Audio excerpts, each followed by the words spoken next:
Hello, Joy. Hello. Hi, How do you Linda. feel? I feel good. I'm excited. This is fun. It's a lot of fun. Yes, I see that you have mountains in the background. Where are you? I am in Bogota, Colombia. So I'm from the United States. I left Oregon, Portland, Oregon, to come to South America. So this is where I ended up. How Yeah. long has it been? When since did you leave Oregon? I left on December 31st, 2019. Or actually, my flight got delayed. So I actually left on January 1st of 2020. Yeah. Wow. It's a very significant date for me too. It's very interesting that you're saying because that's exactly when I came to Canada. Oh, wow. I came to Canada exactly on the verge of 31st of December, 1st of January. I was in the airplane crossing these timelines or what is it? Zones? Time zones, 2009, 2010. Wow. So for you, it was 2019. Yeah, 2019, 2020, yes. Mm-hmm. So it's been about 2 years. It's going to be 2 years completed this Yeah, September. it's kind of hard to believe I've been outside of the United States for 2 years. But then it's like, well, yeah, I have been though. So, yeah. You're doing it. So can you tell me how did you actually end up in Colombia and what happened to you there? Yeah, it's a beautiful story. So we'll have to go back to 2019. That's when I felt like my real spiritual awakening happened, where I was just finally open up to everything. And I was at this point, it happened in May, where I was recovering from a back surgery and learning to walk again, basically. Really? Not again, but like without falling. So did you have an And injury or an accident? I had an injury. I had ruptured a disc in my spine, and it was squishing my sciatic nerve, or I forget the name, but the one that goes down your leg. It has starts with an S. I It think it's was sciatic nerve. Yeah. Yes, sciatic nerve. Thank you. Yes, and it was excruciating. Yeah. To be honest, it's excruciating, and none of the treatments were working. So I had to get surgery. I had a 50% chance the surgery would work, and thankfully it did. So, but right after that surgery, when I was healing, um, I lost my job and I broke up with my boyfriend, and it was one of those like, what do I want to do? Right. And the idea of getting another apartment, getting another job, and just staying in this American cycle was not appealing to me. So, and I was still recovering from my sciatic nerve injury and my back. So What kind I of job didn't. did you have before this surgery? Oh, good question. I worked at Target, and I also I worked for a small, like, family-owned business. I was their content manager for like a tiny boutique social media company. So I had to quit the Target because of my back, and then the social media company just kind of dissolved. So that was gone too. I asked some friends like about online jobs, and I had a friend tell me about teaching English online, and you just need your computer. And so I started doing that because I didn't feel ready to like go into a business where I could stand and walk all day. I wasn't ready for that. And as I was learning about teaching English online, I stumbled upon digital nomadism, and like I found teachers who were traveling the world doing what Oh, I was. that's what it is. The Yeah, online yeah, nomadism would yeah. be specifically like a platform or it's a term or what is it? It's a term. It's a term for So you can teachers, have for any people kind. who want to teach English all around the world. I see. Okay. Well, it's not just English. You can basically, if you just have a job that you can do on a computer and you don't need an office, like you can travel and do it. And Right. I was an online teacher, which I could do from anywhere that has internet, right? So you had to take the teacher's training. I had to get a TEFL, and they required a college degree, which I already had. So it worked out really well. And the TEFL wasn't too hard to obtain. And I got a job at that time teaching online to kids in China, which was really cool. So you were still in the States and you started teaching online kids in China. Okay. And then I started playing around with this idea of just traveling. And as I opened myself up to it, I felt very drawn to South America. It felt like a magnet pulling me, telling me to go to South America. And I was like, but like Europe would be probably more cool than South America, or Asia's cheaper. And I'm already teaching Chinese kids, so like I'll be more on their time zone. But no, it was South America. And so I was like, okay. Was there like a particular vision or emotion that was pulling you more towards the South America than Europe? I'm not sure how to explain it. It felt like a magnetic pull, and like I needed to just go to it. So it wasn't like a dream or anything. You just had that pull. Yeah. I just had that pull, like, or intuition feeling like you need to be in South America. That's what great. You're looking for is in South America. And like, but I fought it. I won't lie. I fought it because I was like, but like, yeah, Europe would be so much cooler, right? Like, I never really thought about going to South America, maybe Peru, but that was it. So I had to work on that. And as I was planning this, my family was not super supportive. Obviously, my parents were scared about me leaving the country and like just doing whatever, right? But I was super excited. And I started planning and saving and just kind of figuring out how to do it. And I gave myself basically. How did you do that? Did you find an agency you went through? No. You just went, bought a ticket? Yeah, literally. That's what I did. I got a new computer. I watched videos on how to pack, to condense everything. And I just slowly kind of filled in the blanks. Like, well, how much money do I need? How much should I budget for travel and everything? And I tried my best to watch other teachers because we would have the same like income level, right? Right. So you had to understand that you're gonna get paid in the money of the currency of that country wherever you are gonna go. Well, at this point, I was just getting paid in dollars. So, but I ended up. That's later in the story, yeah, where I get paid in pesos. But yeah, so thankfully, my ex was a kind person, and we just became roommates. So I didn't have to worry about moving or, adjusting my American life while I prepared for this travel. So I spent, I want to say like 9 months preparing. And while I was doing this, I was also doing spiritual work and finally like healing and opening my heart space up. I started watching tarot readings for the first time and figuring out how to use my intuition. I was meditating regularly. It was a beautiful, beautiful time for me.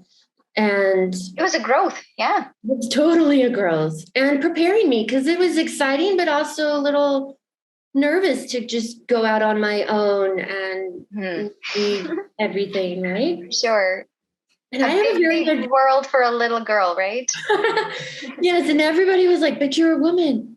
You're alone. You're going to get raped. You're going to get stolen. Something will happen to you. It's just going to happen. And I was like, I appreciate your concern. And I totally get that, I am a woman and I'm alone and doing this, but I know I need to do it. And I just didn't have that fear in me. I mean, not that I'm not cautious, but like, that's the healthy way of protecting yourself. Absolutely. You have to be vigilant, but you had basically your goal. That's all.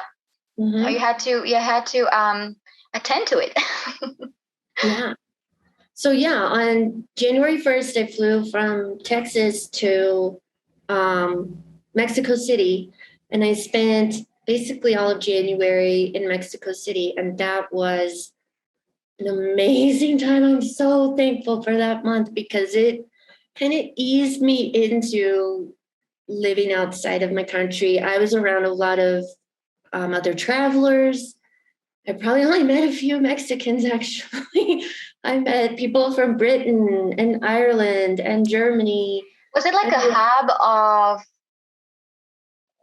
teachers that wanted to pursue teaching job in this Spanish speaking country? Well, they were just other nomads. So I think I met one girl from Australia who was an English teacher as well, but they all had different jobs. Different jobs. And it was like a place. How did you find that? Was it hostel, or was it community, or? It is two ways. So one was Facebook groups. I would join like expats of Mexico City or digital nomads or something like that. And I know I was in a specific Mexico City one, and I needed a place to teach because where my Airbnb, the walls were too thin, and because I was teaching Chinese kids, I woke up very early in the morning. So I found a guy in one of those expat groups who had you know what I'm talking about, like those workplaces for people with computers, right? Kind of like when you go to a library, to working space or study space, that was what he was offering. Mm-hmm. Yeah. And he made a key for me. I paid him, and I was able to go there early in the morning when no one else was there and teach and be as loud as I needed to be for my students. And he also had a language school. So I had Spanish in college and high school, but I hated it. I won't lie. And I did not really care to learn. I don't wonder the way they teach it, for sure. I don't wonder that you didn't have the connection, really. Yeah. But I went to his Spanish class, and that's how I met a lot of other expats. I also found a meditation group led by a German guy who we would go to this large park in Mexico City and sit in a circle and just meditate together. And it was nice. It was beautiful. And I was like, this is exactly what I needed, like to kind of ease into the right people that are your kind of vibe, I guess I would say that. So yes, it wasn't misleading you, but it was leading you to the right moments where you could build up on your growth, right? Totally. Perfect. Yeah. And I felt supported. I mean, I wasn't super far away from America at that point, but Mexico City is a very, very, very large city, very beautiful city. And I think it's one of the most populated cities in the world. That's like 26 million or something super high like that. And it seems to go forever. Like it never ends. It never ends. You get in a plane and leave. Wow. But, no, it was a beautiful experience. And then I went to Costa Rica, which I was only there for what moved you there? Because you had to go, or I was at that point, my goal was to make my way down Central America and then just make my way down South America. Mm-hmm. So go to Costa Rica. How long did you stay in Costa Rica? Like 2 or 3 weeks. Oh, okay. So it was really short. It was really short. Okay. And it was a much different experience than Mexico City. Mexico City was like dream life. Everything was perfect practically. I only had a few hiccups. I had so many hiccups in Costa Rica. I could not figure out the money because, like I said, my Spanish is horrible. And your pesos would be like 50 million. Well, a million means 1,000 in Spanish, but I didn't know that. So I thought, oh, wow, I have 50 million pesos. And then I would go out to eat and like my money would just disappear and I couldn't figure it out. That came later, but I lost my debit card there. Oh, no. Yeah. And I was like, okay, I'll just have my bank, mail me a new one. And I call my Airbnb host and she's like, oh, well, I was like, what's the address for our where I'm staying. She's like, well, we don't have addresses in Costa Rica. And the mailman just kind of finds you and flags you down and hands you your thing. And I was like, wait, what? You don't have addresses? What am I supposed to do? So I don't even know what all I did. I did more research, and I finally was able to just mail my card to the post office. And you picked it up. Well, that was the plan. When it got there, it came via FedEx. And they were like, well, we can't deliver your package, your card to the post office. You need to come to the FedEx office, which once again, there are no addresses. So it was very, very hard to locate this FedEx office. I went in a taxi to where I thought it was, and it was all residential. And when I asked the people walking around, like, do you know where a FedEx is? They were like, what is FedEx? So I was like, oh my gosh, it was so hot. And like, I was literally used the last of my money on the taxi to get to my debit card. So then I could like buy things, right? So it was easier for you to find a husband than to find your the debit card. Right. I get it. It took like another hour of crying and problem solving. And I finally got to where my card was, and I got it, and like it was all fine. But so then you left Costa Rica. Yeah. Was there anything more significant that happened to you? Well, my bookings with the Chinese students were starting to dwindle at this point because of COVID, and COVID was, how it happened in China first. So I was like, oh no, like this isn't good. I was making X amount in America, and now I'm making like half of that. So I think I need to enact like plan B, which is just getting a teaching job in a school. So while I was in Costa Rica, I applied to a few teaching jobs to Costa Rica and Colombia because I was going to Colombia next here in Bogota. And literally, it was a Saturday. Okay, this is a Saturday or maybe a Friday. I can't remember. And I was leaving on Sunday.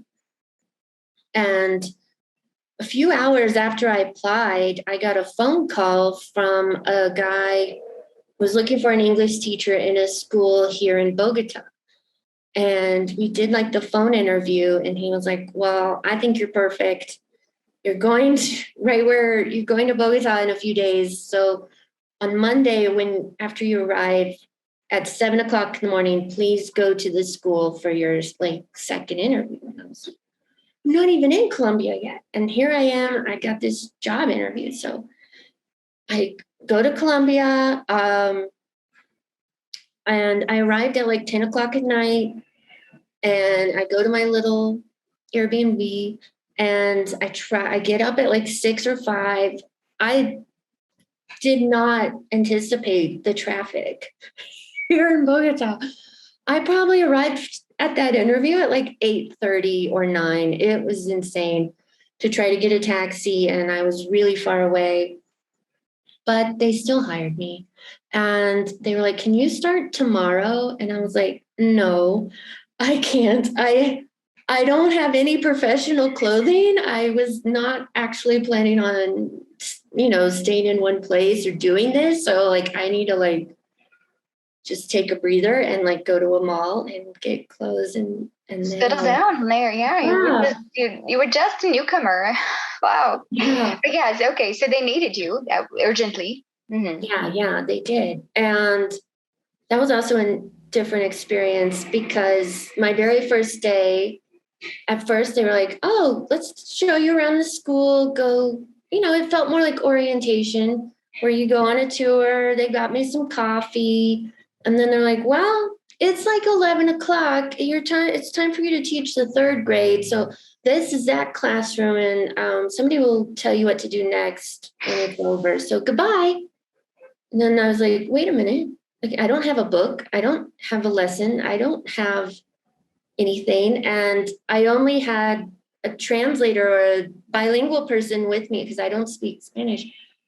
from second grade down, I taught kindergarten through fifth grade was the job. So, and your job was basically to teach English. I was called the speaking teacher. So they had other teachers that taught English. I was mainly there for pronunciation and giving them the Communication, yeah. way. So that was, it felt like someone just pushed me into the water. And I didn't know how to swim because I literally had to go in that room with those third graders and make up a lesson on the spot. It was insane. And my stress was just, I can imagine. In my mind, it would be like an American school with all the supplies. And I was in a very rich school too. Okay. Like a very private school. But it was a totally different way, a system they had than what I've seen in America. So it was a big adjustment. Yeah. A big adjustment. So then how did this new life led to your spiritual ascension that led to your new business? Well, the teaching and then the lockdowns and stuff, when that happened, I took a step away because I was just so overwhelmed I was in a small studio apartment by myself in a country where I don't speak the language, doing a job that I felt very overwhelmed doing. And it was just, it was hard, to be honest. So I had like a whole month of like freaking out. At that point I had met my now husband.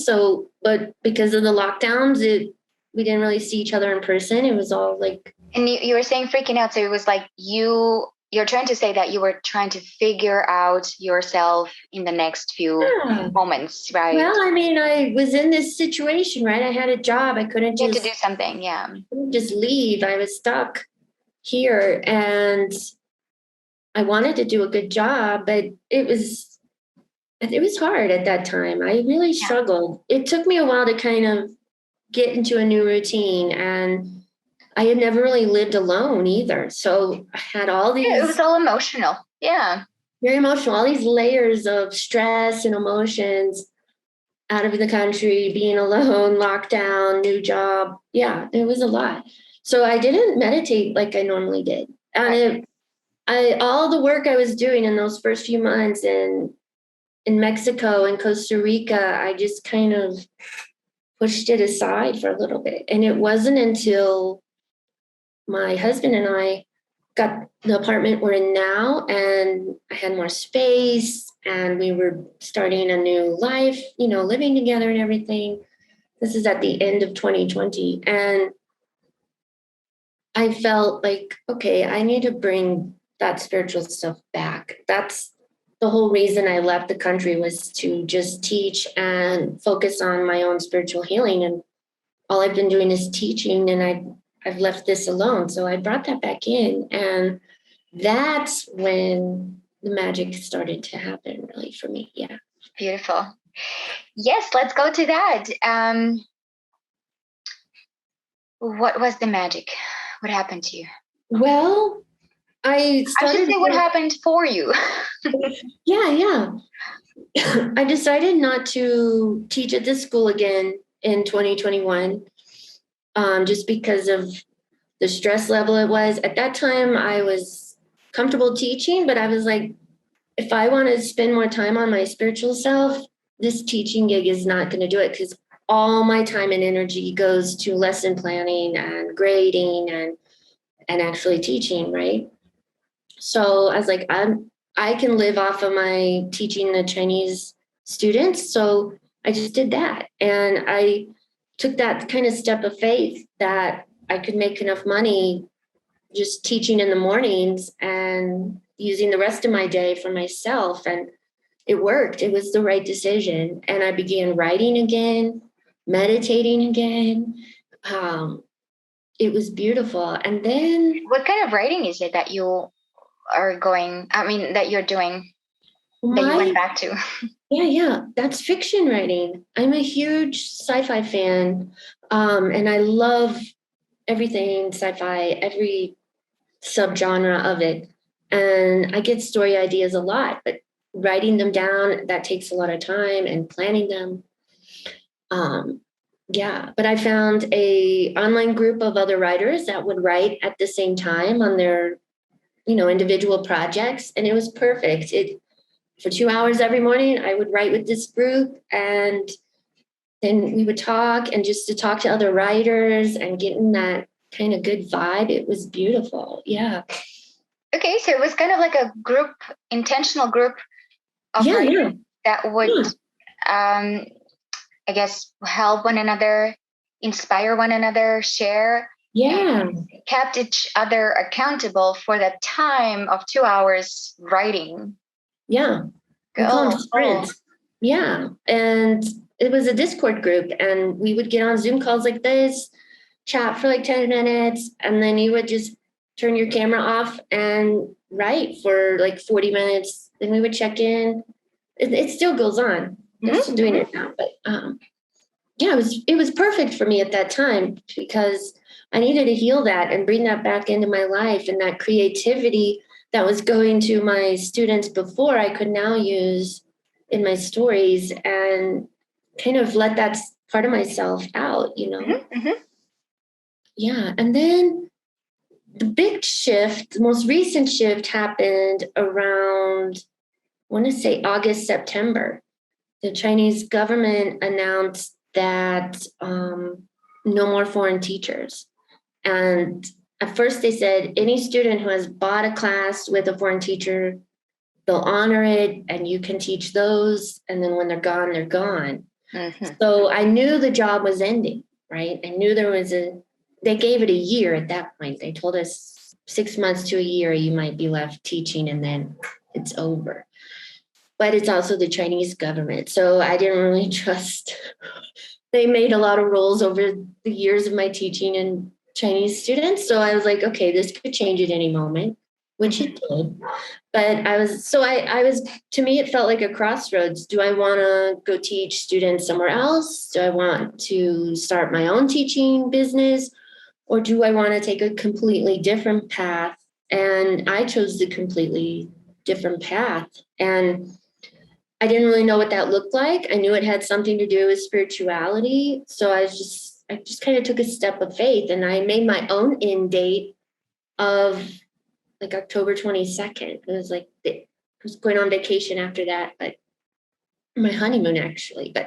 And I was like, you know what? October 22nd, I'm done teaching the Chinese students, and that's my end date, whether it continues or not. Turns out the Chinese government did change the rules, and November 4th was the last day ever of foreign teachers. So my timing was right, spot on. Right.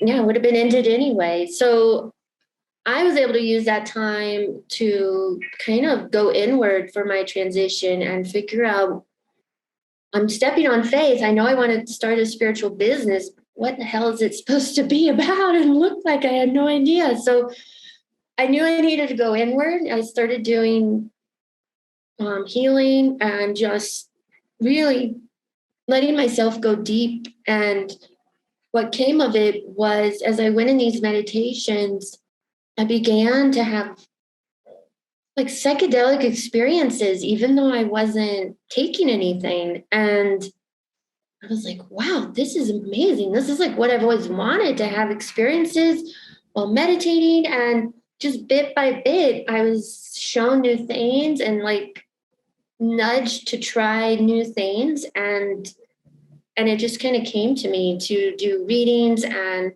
guided meditations for people. But I wouldn't have gotten to that clarity if I hadn't have done the inner work first and really literally pulled it out of myself. Good. So let's go into what was it for you that you had to heal? What was the inner work that you were talking about? Oh, good one. Because it has to be done. But I mean, for everybody, it's something different. Is it intuitively that we feel what we have to heal, what kind of inner work we have to do, or is it usually the same thing for everyone? I'm not sure. What do you think? I think I think it's both. We all obviously have things to heal, right? But what those things are going to be different. For me, I met a woman in that full-time purpose group who was starting a program to help people heal, and I was like, well, sign me up. I know I need to do it. And I went through her program, and it really helped me identify where in my life I needed to heal the most. And for me, that was my inner child at that time. So I meditated a lot with my inner child, and I saw some trauma that I had as a very young little type that obviously was traumatic that I needed to heal. And it was beautiful. I obviously cried, and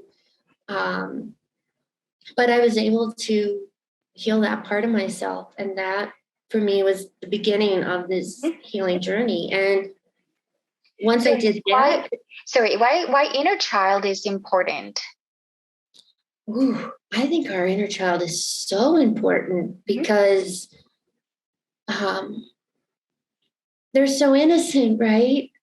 And when we go through things in our childhood that when we look at now, we might understand what it was or what was happening. But if you're a little child, you don't have that perspective, right? So it's traumatic, it's scary. Your parent might just say one flippant thing and you hold it in forever, right? And as an adult, for me, it manifests in different ways. And I don't know, it just, for me, I knew about that pain, but I wasn't able, like in 2019, I tried to address it, but it was too painful. I wasn't ready to heal it. But now with my growth and the practice, I was ready to confront it and feel those emotions and bring that healing. That's really, really good thing that you're saying. So for anyone who is watching, they can understand that they may be prompted to heal some side of them, but they may not be ready. And that's okay. Yeah. There is going to be time when they're more ready to approach themselves from the truth and the only truth perspective, and they're ready to face it. Yeah, because we can have distorted views of what I have to heal, why I have to heal it, and how. And we try, and it is not completely healed. We still have the residue. And then once we're ready to face the entire truth, that's when the breakthroughs happen. Exactly. So beautiful. Can you give us an example of maybe there were more things, but maybe one that is coming up for you as the most protruding one that you healed, the aspect of your inner child? Well, that one was the main thing I healed, and that was a molestation. I was molested as a little kid, and I don't remember it, but I know it happened because the person who did it, I've always just had this, I didn't want anything to do with them. And so was it like in your early years where you? Yes. Yeah, I was in my early years. I don't think I was more than 3 or 4, at most 5 years old. Was it somebody from your family? Mm-hmm. Yeah. And so you held that all these years inside of you. How was it manifesting in your adult life? Anger. Yeah. For what specific thing? I never figured it. Like, I would get angry easily, and I could never pinpoint why I had this anger in me. And when I did that inner work, and I did a guided meditation on to bring, the visualization of your inner child, and I basically watched her myself be molested, and then I just scooped her up and held her and just. I see. So it was exactly, you went back to that point when you were being molested, to that moment, and you saw yourself exactly in that same situation. Yeah. I see. And I scooped up little Joy, and I was crying, but I was just like, look, this doesn't define you. This is, this person who did this is hurting, and they don't have to hurt you anymore. And I love you. You are loved. You are safe. And this is not going to happen to you again. Okay. So, and then I kind of took her from that memory and we went back to like a happy place in my childhood, which during that meditation was, I want to say, like a Sunday school room where I would play a lot as a kid, and like the church nursery. And we went back there where she could be happy. And yeah, it was just a beautiful experience. I had to face that darkness, right? And see it for what it was, but scooping that little joy up and telling her all the things I wish someone would have told me at that time, Did anybody knew about it? Did anybody know about it? I remember as a child trying to tell my mom.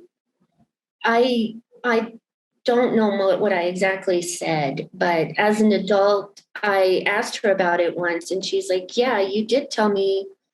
Well, you were trying to tell me something happened, but you were with all your cousins, and like you weren't alone with him, so we didn't really think anything of it."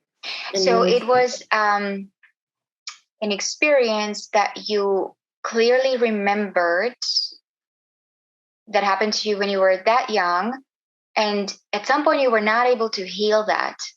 Yeah. Why do you think so? I think because it scared me.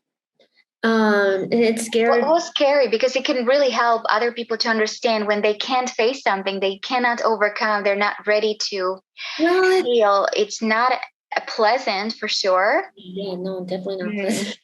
Why can it be scary to face it? Well, it's because it's traumatic. And when you face it, it's almost like PTSD. You go back to that. You don't want to re-experience it. That's what it is. Yes. Okay. Yeah, because it's like, this really hurt.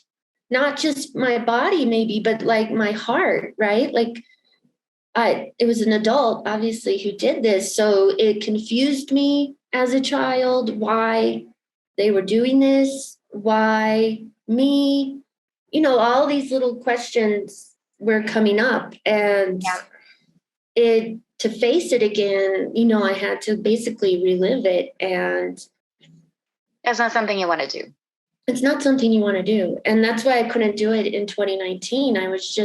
I knew I needed to do it, but it just felt too big for me to take I think with everything else going on, right? You couldn't focus on that particular aspect of yourself because you had to, maybe stabilize yourself financially and mentally, emotionally to maybe your job, new country, other people, and so on. So you were attuned to everything else outside of you. Mm-hmm. And then once you concentrate on all that attention you give to yourself,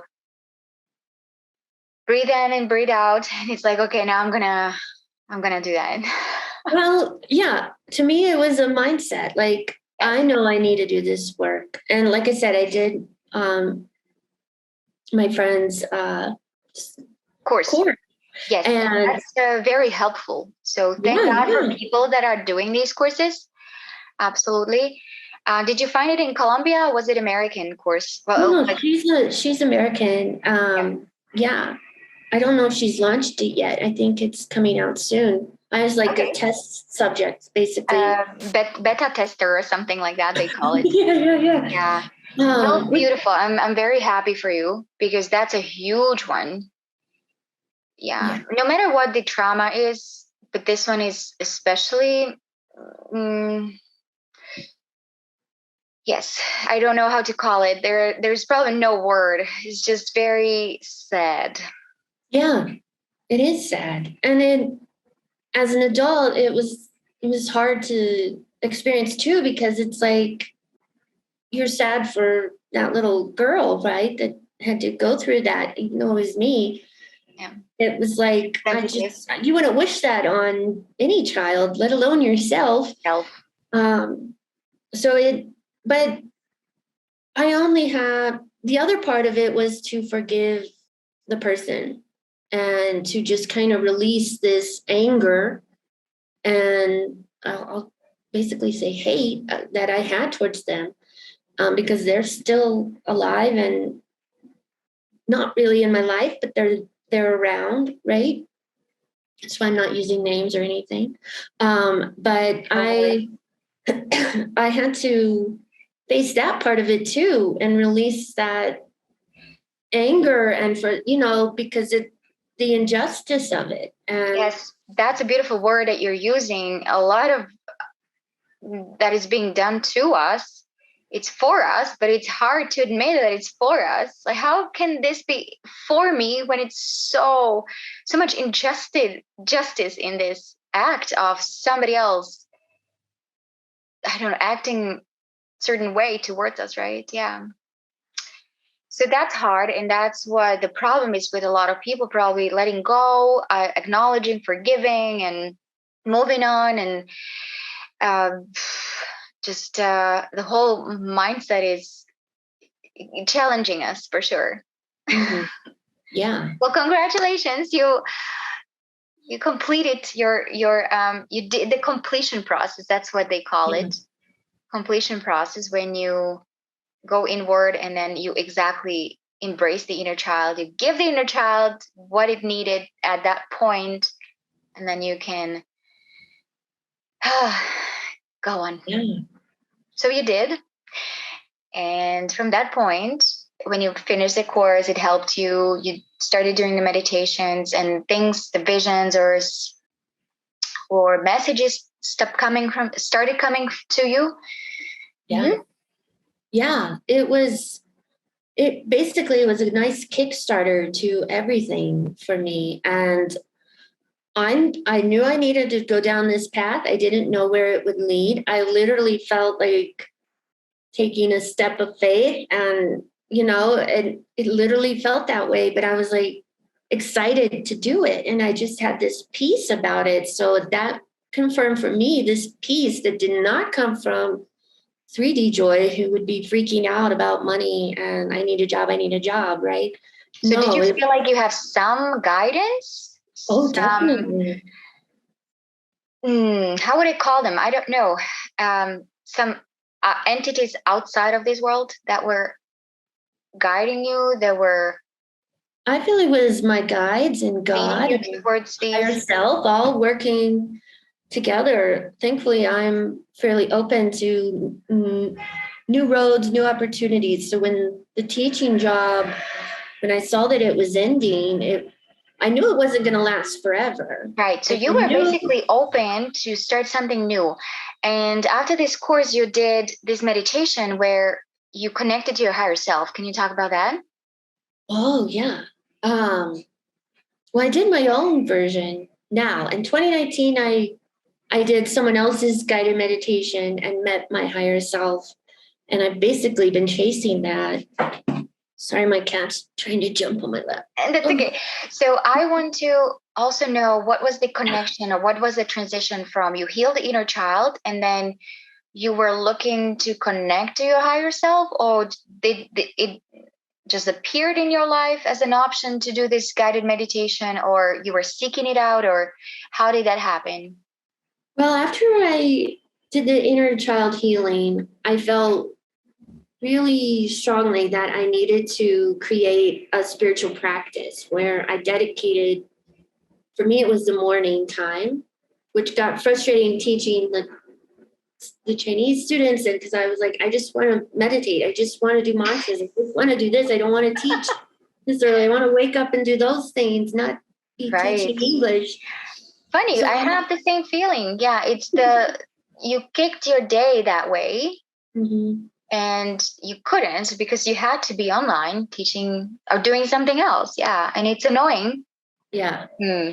But I made it work, Yeah. and I took the time to do it. And I was like, you know what? If we have a later breakfast, then we have a later breakfast, because I feel like I need to do mantras in the morning, and I would just do them, and I would let myself literally be guided to what I needed to do. And day by day, new pieces were added, and it just kind of kept building. I was also exploring different options, but I think I told you before, I was thinking about being a life coach.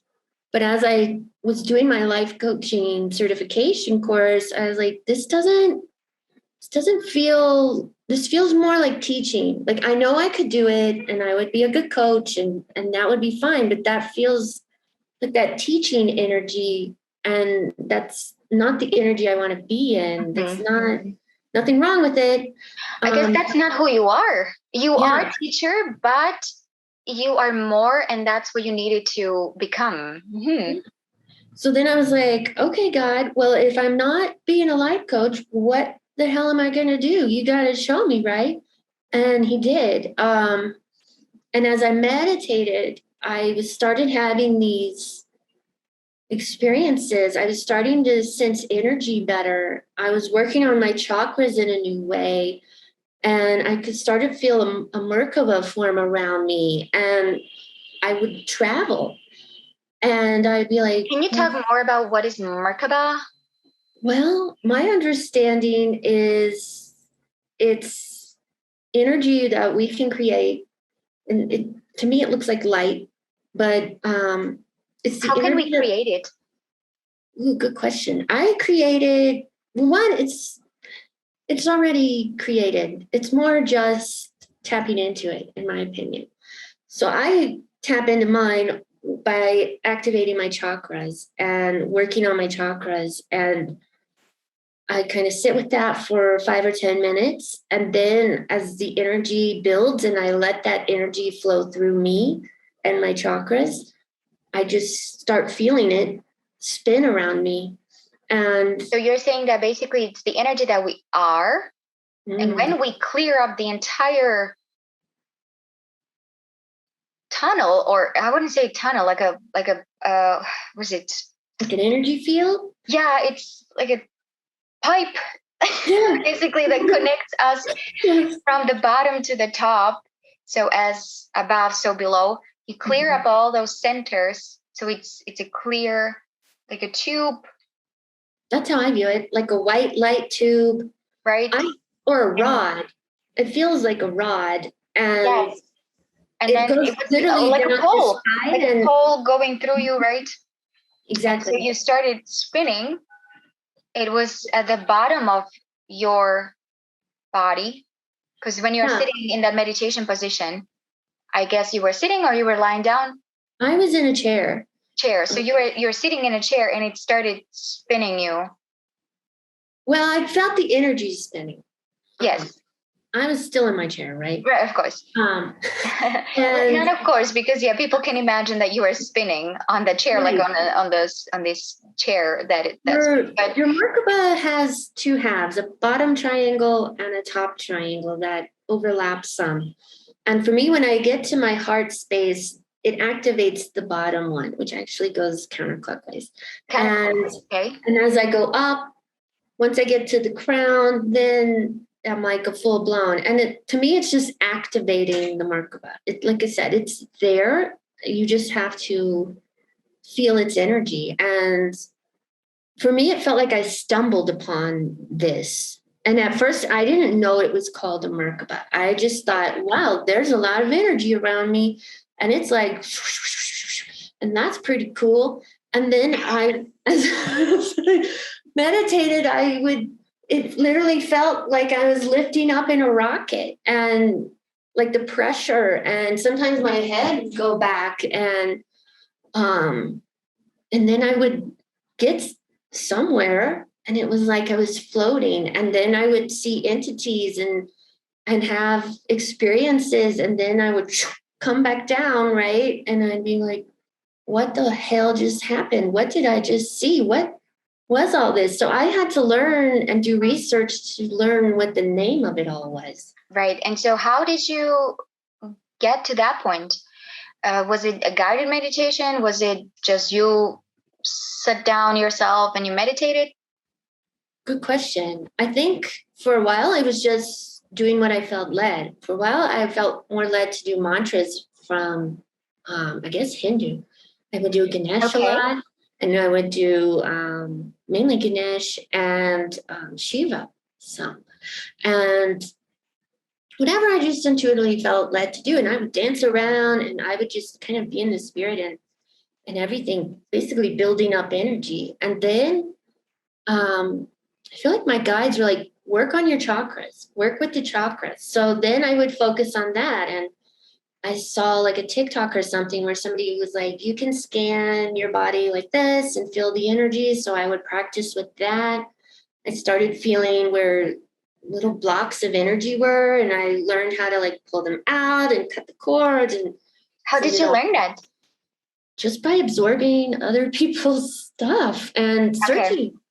I would find YouTube videos, or to me, it was divinely guided. Like I would be scrolling TikTok and there's a video, oh, you can scan your energy this way. And I'd be like, oh, you can? I didn't know that. Let's try it. And so it was together, you were learning it because you were getting information from your guides what to do. At the same time, you learned it from external sources. So it was all merged, and that's what now you embody. So I also want to know what kind of entities, when you talk about, then you would feel yourself like you're on the clouds, you saw different entities. What? To me, they're never negative because I'm going to a higher dimension. I know that now. That took me like a month to figure out. And I was like, Could you tell what kind of dimension is that?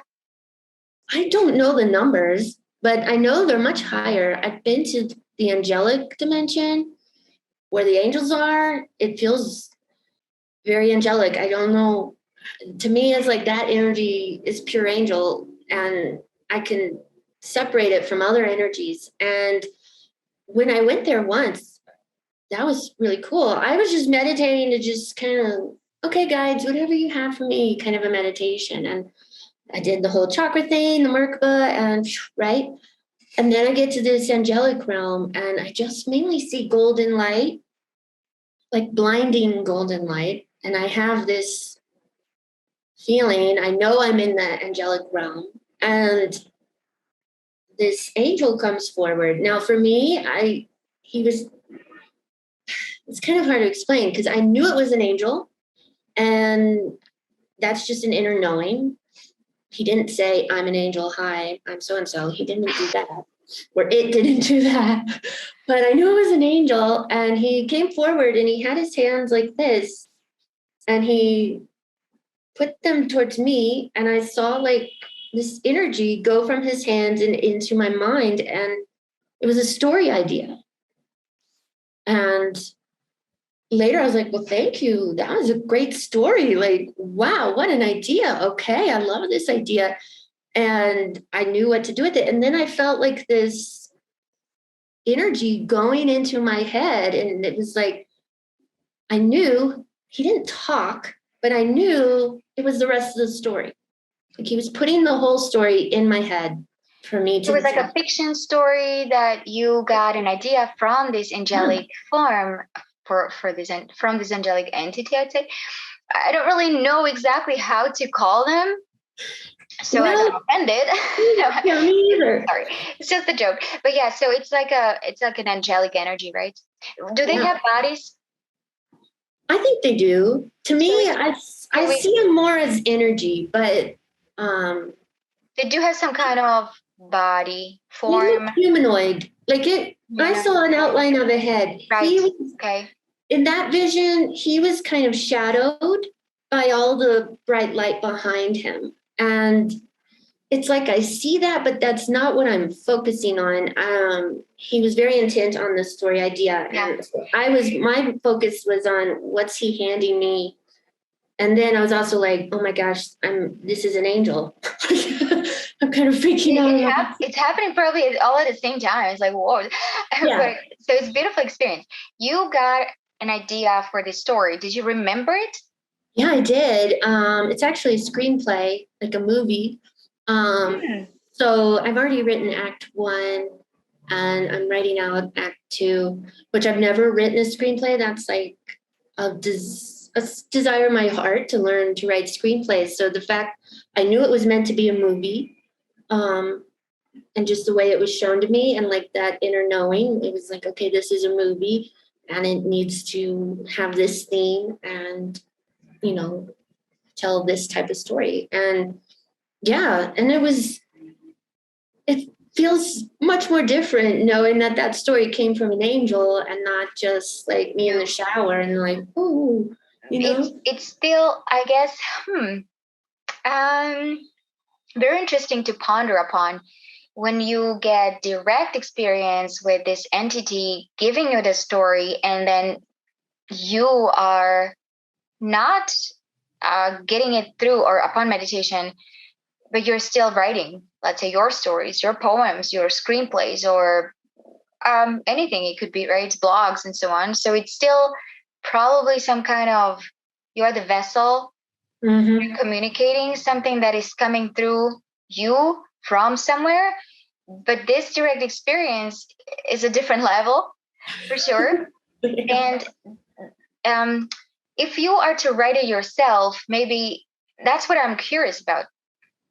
If it comes directly through, given to you, like on the hands of an angel, how is that different from a person writing a story, for example, a nonfiction story? So, is it different lesson? Is it different way of wording things, or is it the message, or is it the energy that is communicated? How is that different? What do you think?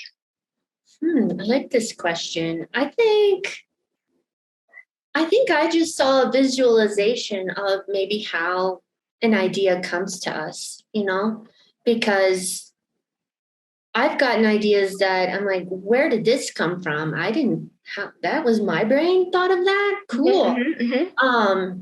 Be it fiction or nonfiction. So to me, I was just given a visualization of what that process looks like, I feel. And that's not just for me. I feel like that's for everybody. Because if you feel divinely inspired, or for me, it stems from my heart space. That's where I feel it. Other people might have another chakra or something where they feel things, but if it's coming from there, then even if you don't see the angel literally holding his hands out, Okay. Mm-hmm.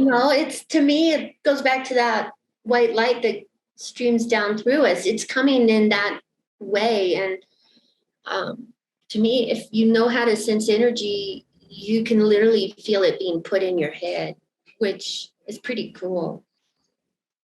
So it is yeah,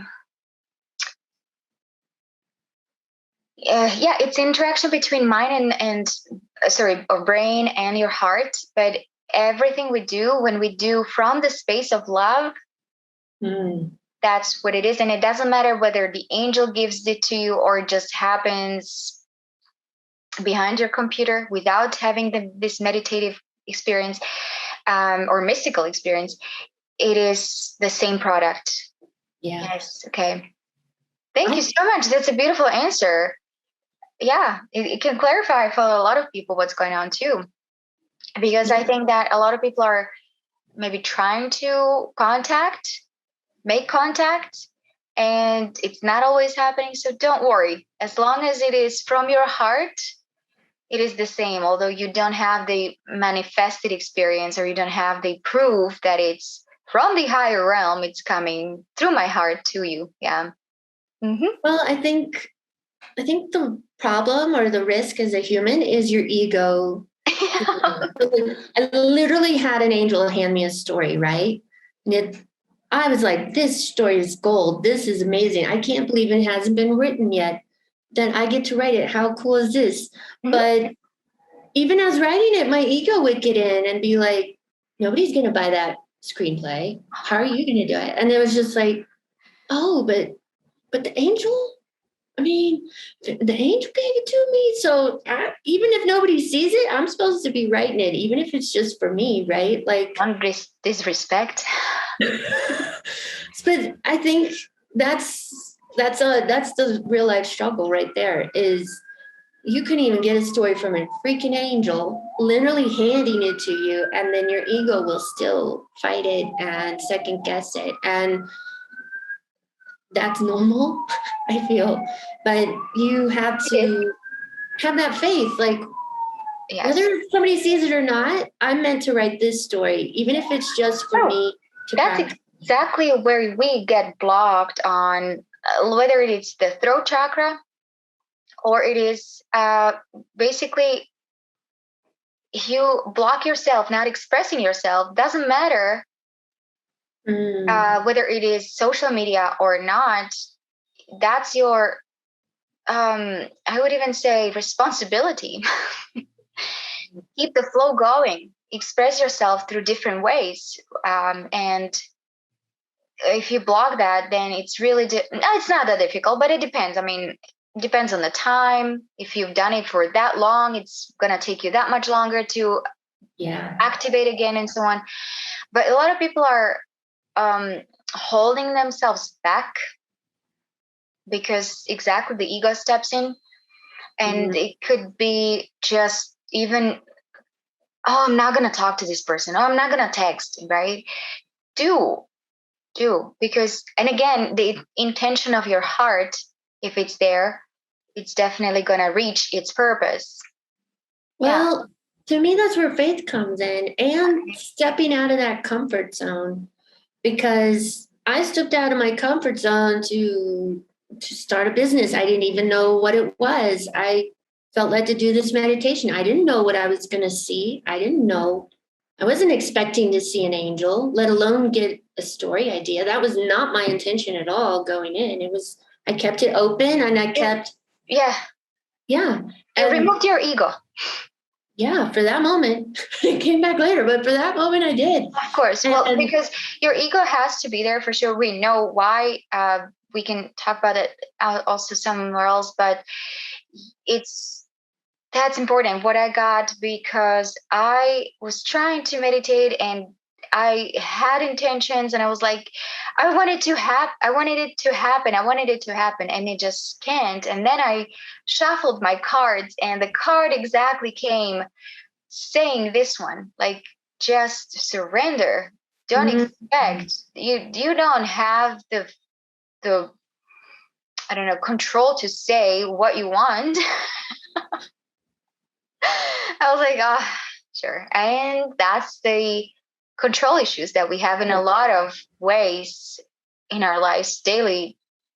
We believe that we have to have control over things, but no, when you release that control, that's when things start happening. The magic comes. So what was the next for you?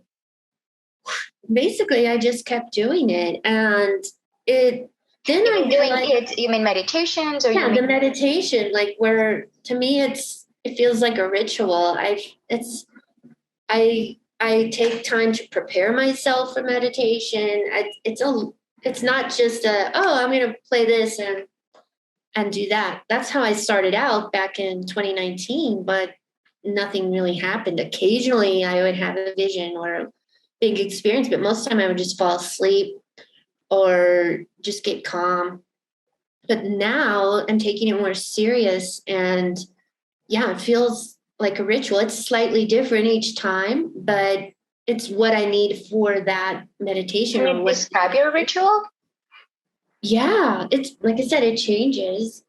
So, and it's personal to you.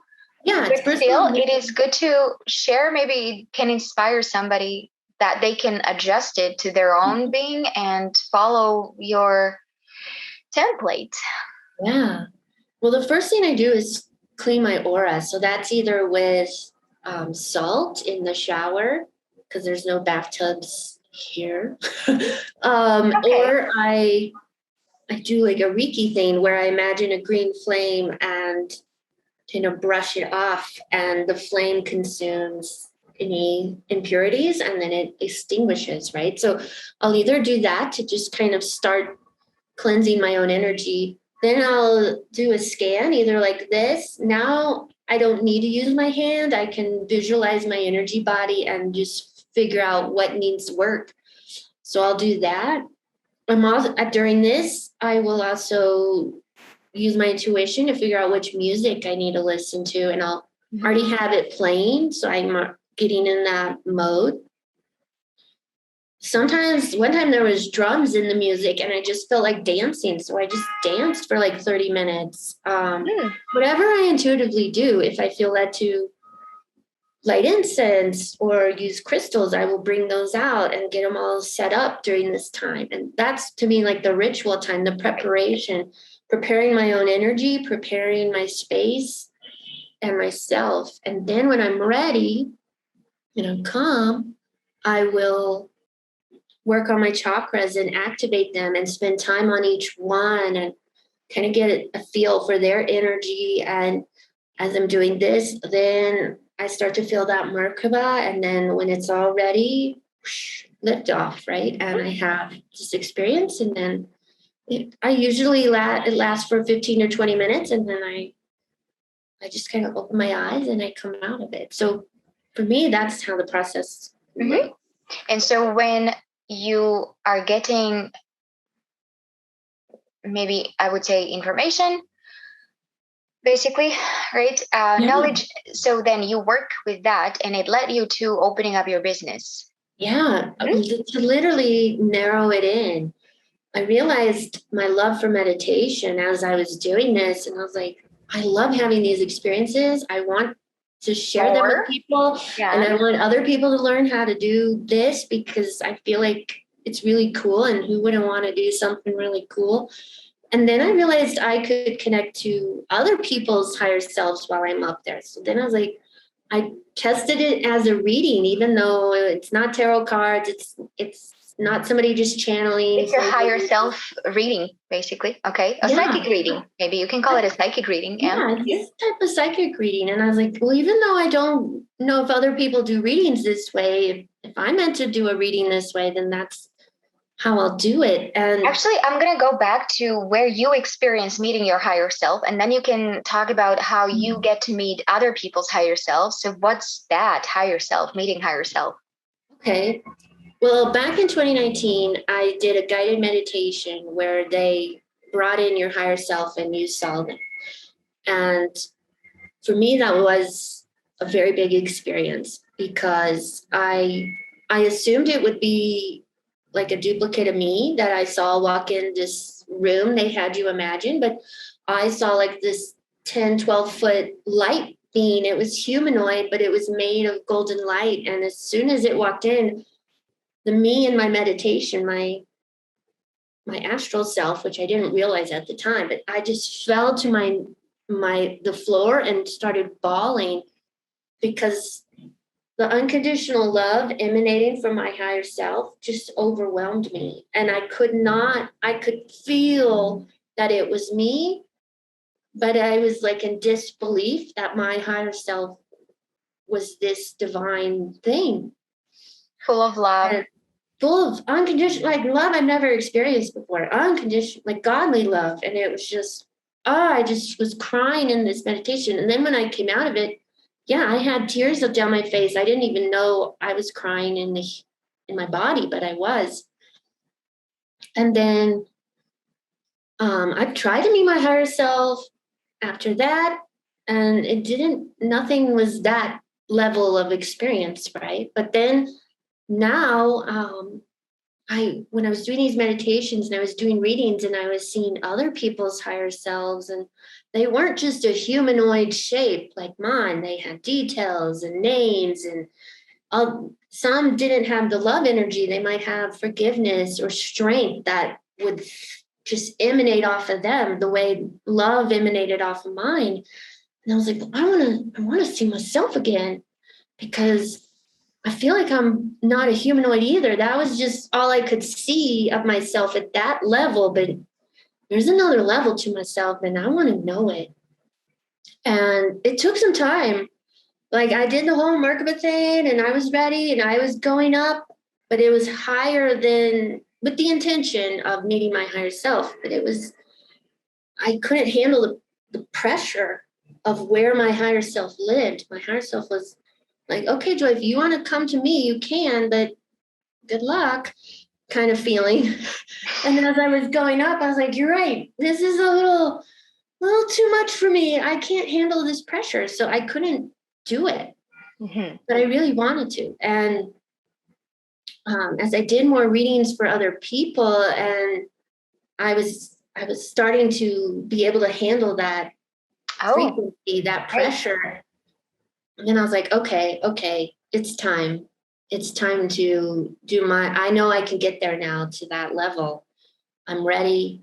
And so I did. And it was such a cool experience. I wasn't sure when I was going to do it, but I felt like when I need to do it, I'll know. And I woke up one morning at like 4:45 in the morning, right before the sun came up. And I was like, okay, I know I'm awake.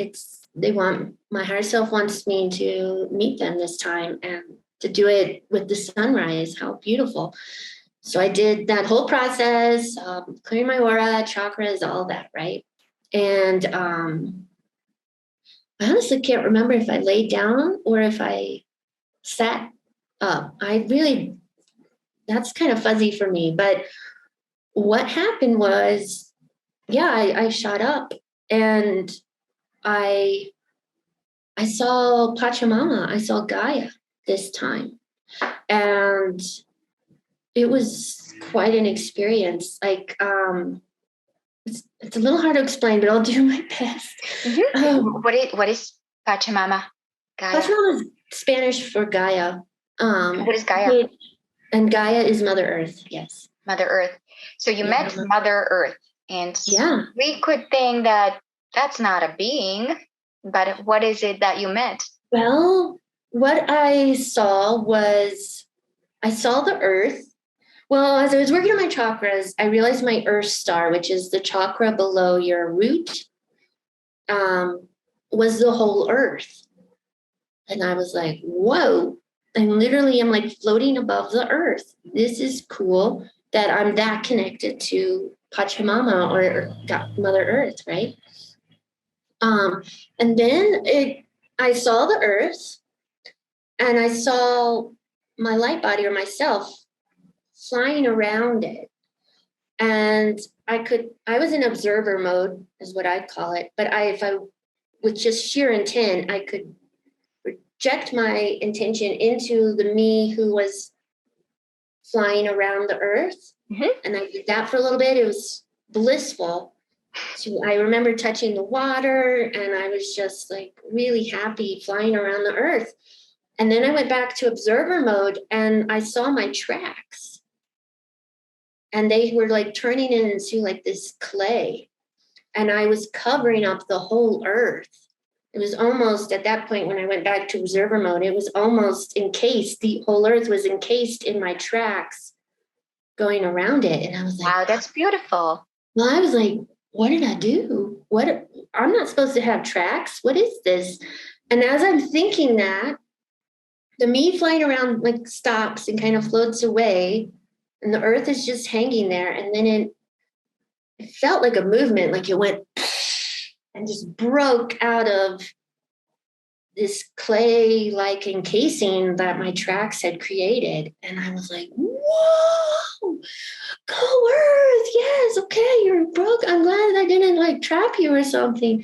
And then I heard Mother Gaia or Pachamama, and she was just like, no, thank you. That was my chrysalis. I needed to go through it. And then I saw, I guess, my higher self or her. And this is where it gets a little weird. I saw the Earth, like the land and the water, but it became more transparent. It looked holographic.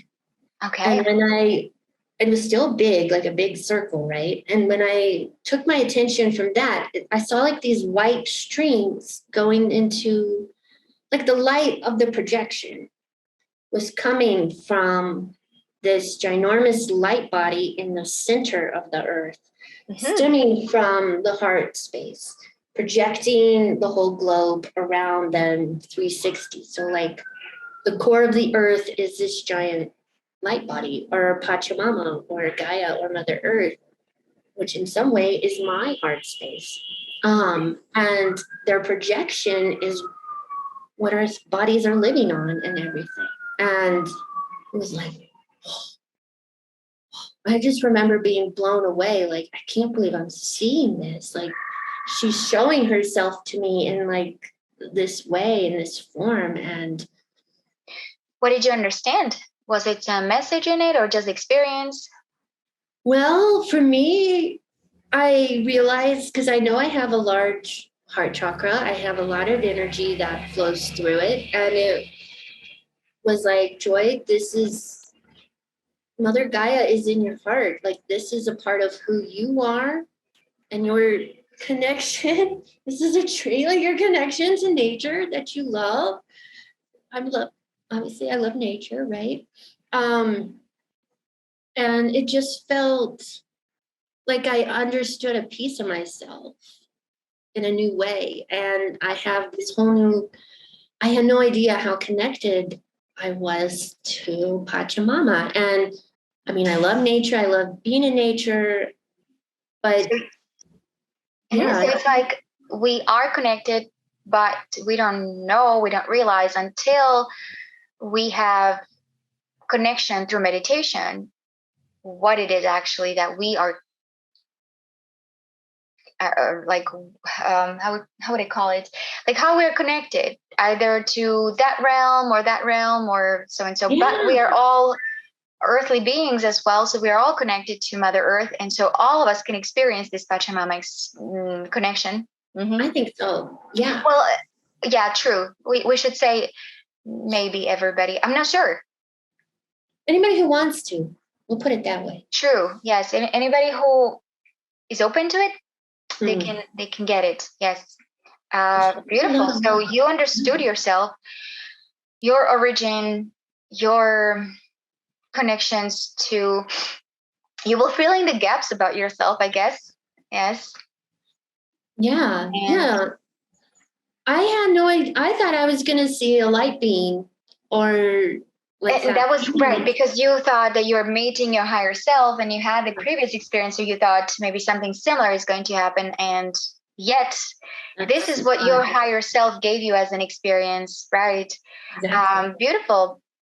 And so I believe that's what the regression is doing, with the help, because we are capable of doing it for ourselves. But um, yeah, I mean, there are practitioners who can help us with these all kinds of modalities to Oh yeah. get to what you're describing. And so you then were meeting other people's higher selves, your higher self, and then through the continuation of your work, where did it lead you? Well, now I offer what I call soul reading. So I can go into a meditative state. I'll do that soul process I told you earlier of incense and crystals and clearing my energy.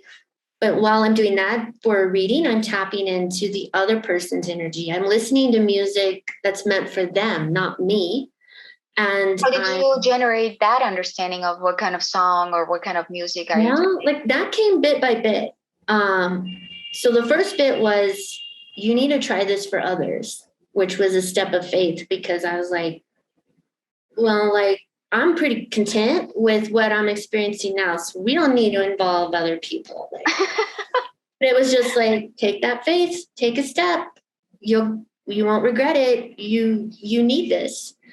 And I really did, because it really helped me understand that what I'm experiencing and seeing when I do this astral travel is indeed astral travel and real, because every reading I've done, it resonates with people, and they, like, I'll see a spirit animal and they're like, yes, that animal is my favorite animal, or I saw that animal yesterday, was brought to my attention, and the message their higher selves or these animals or their guides have resonates. So it was like, for me, it took me to like a next level in my mind and spiritually, because I was like, okay, this, I'm tapping into something beyond my imagination, beyond Joy D. Fanning, right? Like, There is the removal of your subjective mind in that. right. Yes. Yeah.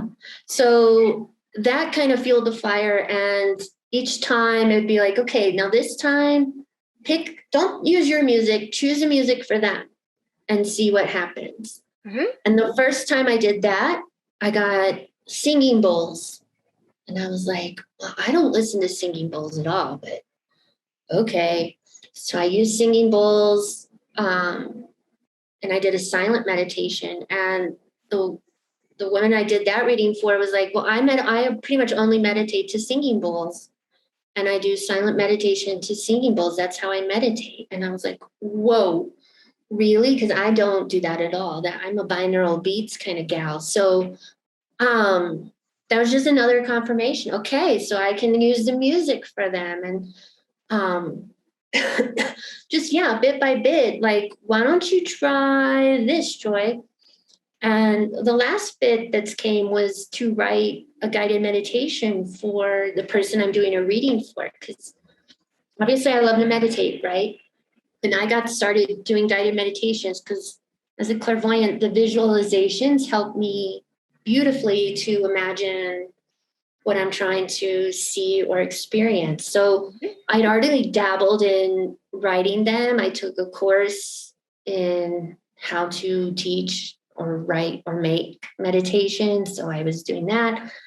And then that was like the last piece was like, make a meditation for them. So I did it for some friends and they had amazing experiences. That was my question. Who was the very first person that you did it apart from yourself?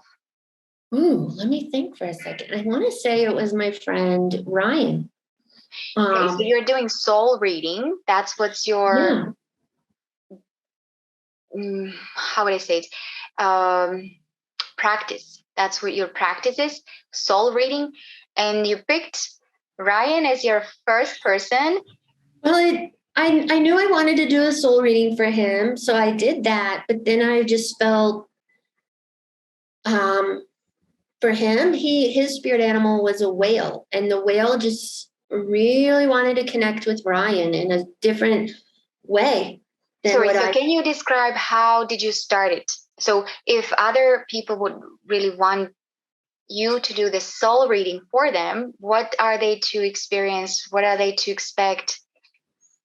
I would say you need to expect to keep it open, keep your mind open, because it will resonate, but it's also going to bring new insights into yourself.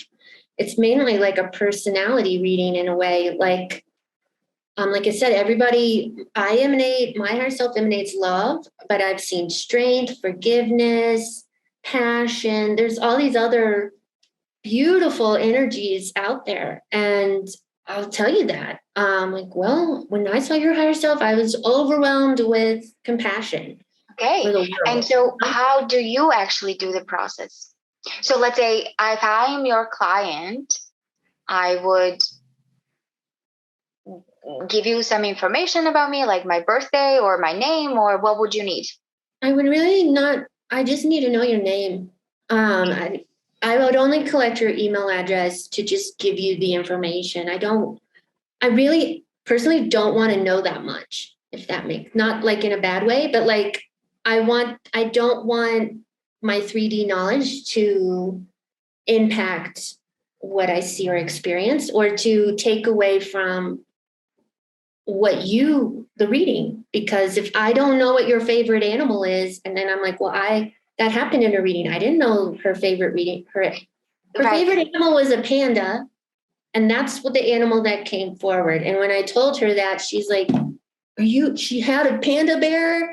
She's like, I love pandas. Right. A panda? Beautiful. So that's what it is. You don't need information because that's what you're doing. You're doing the soul reading for people. So all you need is their name. And what do you do with their name? So I give you my name, and what do? You prepare yourself? Like I do my preparing. I pick the crystals that I feel you need during that beginning phase. And I'm just like, okay, Linda's guides, show me what she needs right now. And they'd be like, well, she needs green and purple crystals. Okay, so I will gather those. Well, we need the violet incense. Okay, we'll put the violet incense on. Well, you need to listen to this meditative music. It's shamanic drumming. I'm making all this up. But okay, I will listen to shamanic drumming. Okay. And then as I work on the chakras, I will do mine first. So I'm not bringing any of myself into it. But then I'm like, okay, I am now going to work on Linda's chakras. And then I do that. I write down what I see. Sometimes I get messages during that, what I might feel a blockage. I'll figure out, is this a block I can remove for her? Is this one she needs to remove? Is there a chakra that's hyperactive, overactive? I'll make notes of all of this, and I ask my guides to help me remember, because it does get fuzzy a little bit. I'm at the point now where I can write, like open my eyes and write it out and then go back into that energy. So I'll do all this, and then when I get to the astral plane and I'm at where the higher self is, I'll say sense. I can sense their spirit family, like their spirit guides. It's this large group of energy. And for me, it's basically like I'm already in a black space, but it's like a more black blob that is their spirit guides. And now you'll be like, okay, Linda's spirit guides, who has a message for Linda? And usually it's either the higher self or the spirit animal will just kind of pop out of that black blob. Then I will see color and I will see, oh, this is an owl. Hi, Mr. Owl. What do you want to tell Linda? Well, I want to tell Linda. Blah, blah, blah. And then they will tell me. And I'm like, well, you got anything else you want to say to Linda? Nope. You're good? Okay. Who else has a message for Linda? And I just kind of, it's like a mini conference, and we just kind of talk. And so, yeah, you download what you can from whatever the entity there shows up for me or for the client. Mm-hmm. Yeah. And I'll collect all these messages. And then once I've talked to 2 or 3 of them, I'll be like, okay, does anybody else want to say anything? Sometimes I might just see a flash. I've seen like some starseed aliens. They won't talk. They'll just like show themselves to basically be like, I'm a part of her spirit guides or whatever. And I'll be like, okay, I'll make a note of that. And then I kind of come back down, which is the end of the meditation, and I just type it all out. And I would encourage anybody who does this to write it out. I do that for myself, and I do it obviously for the readings. I will also I'm still kind of tapped into that energy. So while I'm writing, I might get clarity on a message that I heard while in meditation or while traveling. And I'll write it all out. Then I will go back and basically do the research for them, make hyperlinks of things. What does an owl spirit animal mean? I'll find a page that tells you that. What does green crystals mean? I will find a page that gives you that information. So then this Google Doc not only has what I have, but the explanation behind it. Beautiful. So it's the entire profile. Yeah. Yeah. And so then you send them also home with some work to do. Yeah. Whatever. Usually I'll be like, what do they need to work on while I'm in meditation? Or if they want to know their purpose, what's Linda's purpose in life? And they won't tell me the answer, which I'm completely in agreement with. I feel like that's for the clients who do on their own. But I will either have an idea pop in my head, or I'll just have an inner knowing of what meditation to make for them. So like with Ryan, my friend Ryan with the whale, that whale was like, he needs to talk to me. He needs to be a Jonah and like literally go in my mouth and like experience my energy. I was like, well, okay, Mr. Whale, I will do this. So I was writing out Ryan's messages, the idea of, he needs a meditation to go meet his whale, because I don't think he just knows how to do that. So I wrote a meditation, a guided meditation, a visualization of being on the beach, diving in the water, and then a whale comes up and you swim to the whale and he talks to you. Pretty simple on my end. Easier said than done. But right? Yes, it's a beautiful help. That's all you can do for sure. Yes. Mm-hmm. And then, I used my intuition and picked the background music that I felt would be best for Ryan. And I go into Premiere, I put it all together, and I sent him the audio. And after his reading, he was like, okay, I really want to do this meditation.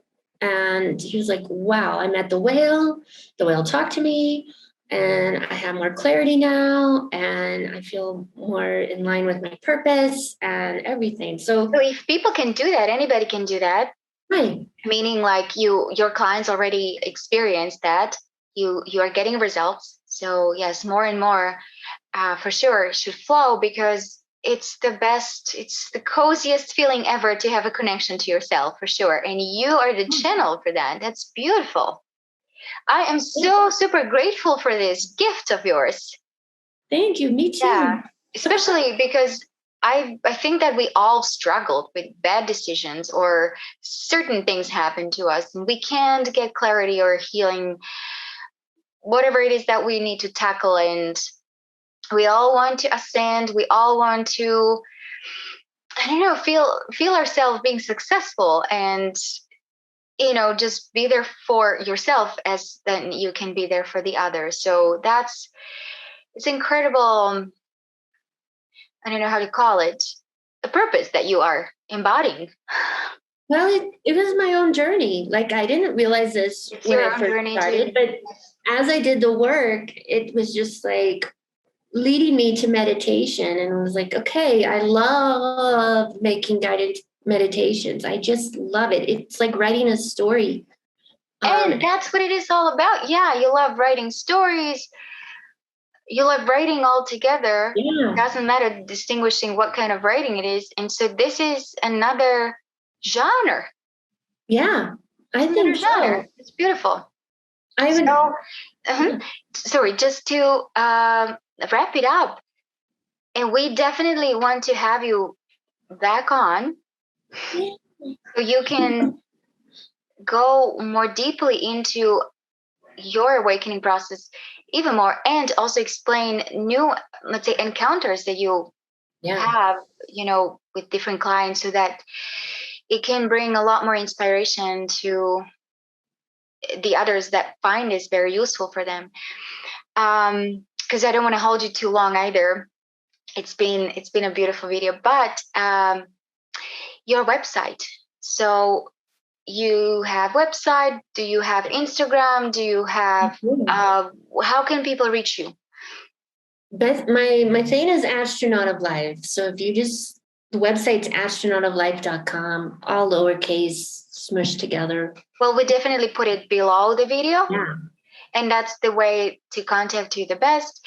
Would you have, let's say, daily insights that you share on Facebook or Instagram or some kind of other social media? I post 3 times a week on Instagram, and I make YouTube videos. I also have a Discord group for everybody to just talk about their meditations, and I put guided meditations in there. And then every Saturday at 12 noon my time, which is Eastern time in the United States, I do a live guided meditation on a Zoom call with people from my Discord group. So I also put guided meditations on Insight Timer, which is a meditation app.